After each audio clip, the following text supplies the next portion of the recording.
Binulabog ng Team John Nariel Casimero ang mundo ng boxing matapos nilang ibinunyag na ang umiinit na balitang hinamon daw ni Colonel Motton si Casimero sa isang 132-pound catchweight fight ay isang malaking kalokohan at lantad na fake news. Mahigit isang buwan na ring pinagpiestahan ng mga boxing fans sa Pilipinas at maging sa iba't ibang bansa ang di umano'y hamon ni Motton, isang batang prospect na nasa ilalim ng Mayweather Promotions na di umano ay interesadong tapatan si Casimero. Matapos ang pagkatalo ng Pinoy fighter noong Oktubre kontra yan kay Kyunosuke Kameda, nagsimula ang lahat sa isang post na ipinakalat ng isang YouTuber na may ugnayan mismo sa Mayweather Promotions. Siya ang nagpasabog ng pahayag na di umano'y gustong labanan ni Motton si Casimero dahil gusto raw ni Casimero ng laban na walang takbuhan, kaya raw nagka-interes ang batang American prospect. Mabilis kumalat ang balita at dahil sa sikat ang pangalan ng Mayweather Promotions, marami ang naniwala. Ang buong Pilipinas, mula hardcore fans hanggang casual viewers, ay napaniwala na tutungang hinamon ni Motton itong si Casimero. Maging sa international scene na pag-usapan ang posibilidad ng laban na tila isang malaking passing of the torch moment.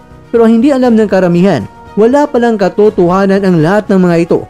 Nagbago ang lahat nang dumalo itong si Kuyang Joseph Rivera, kilalang miyembro ng Team Casimero, sa laban ni Jimwell Pacquiao kamakailan lang. Doon niya personal na nakita at nakaharap si Colonel Motton. Sa pagkakataong iyon, nagawa niyang tanungin ang mismong batang boksingero, totoo nga bang hinamon mo si John Nariel Casimero? At dito literal na nalusaw ang fake news dahil ang sagot ni Motton ay ikinagulat ng lahat na hindi pala niya kilala itong si Casimero. Kaya boom, basag lahat. Nagdilim ang paligid ng mga nagpapakalat ng balita. Ang buong Pilipinas na napaniwalang interesado si Motton kay Casimero ay sabay-sabay na huminga ng malalim. Ibig sabihin, isang buwan tayong naniniwalang wala palang basyan ang ipinagsisigawang hamon. Ang mas masakla pa, ipinakita ng video ni Kuyang Joseph na talagang walang ideya itong si Motton na ginagamit ang pangalan niya para sa isang fabricated na issue.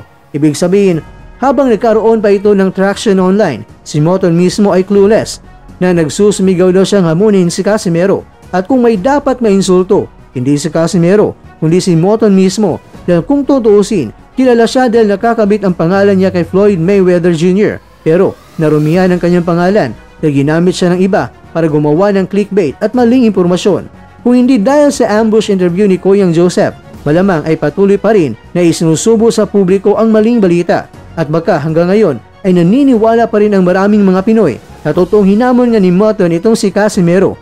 Sa loob ng mahigit isang buwan, ginamit ng ilang personalidad ang pangalan ni Casimero at ni Motton para magsabog ng intriga at magkakaroon ng maraming mga views, pero sa huli, lumabas ang katotohanan.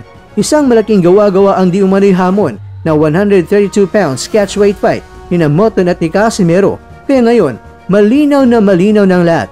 Walang hamon, hindi kilala ni Motton si Casimero. Ginamit ang pangalan ng parehong fighters para sa hype at tuluyang nabunot na ang ugat ng maling impormasyon.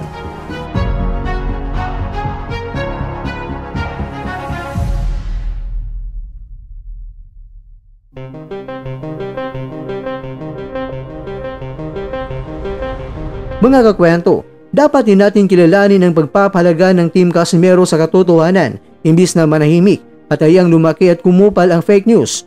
Gumawa sila ng hakbang upang itama ang maling impormasyon sa panahon ngayon na kung saan viral ang mga mapalinlang na mga balita.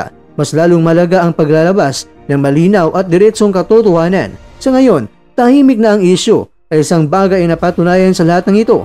Ang totoo, laging lumalabas at ang fake news, hindi kailanman nagtatagal yan. Sinabing naghamon pero hindi naman pala kilala ang hinamon. Kaya ngayon, sino ang kapani-paniwala ngayon?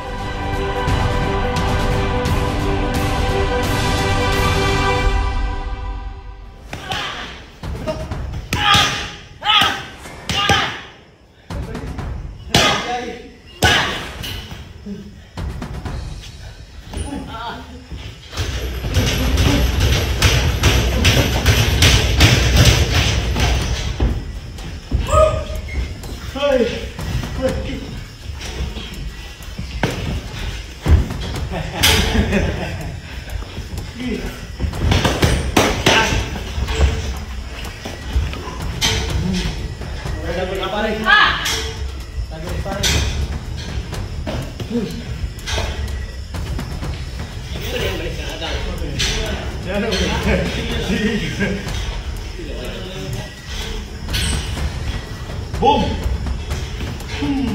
Ay, jab. Dua ka jab. Ah! After the door. Stop!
At dyan, nagtatapos ang ating kwento.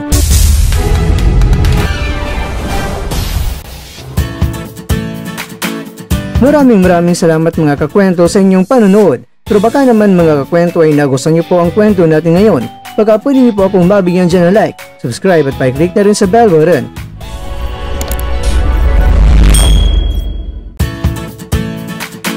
Pero bago tayo tatapos mga kwento, syempre, shoutout po muna tayo dyan sa ating mga kakwento.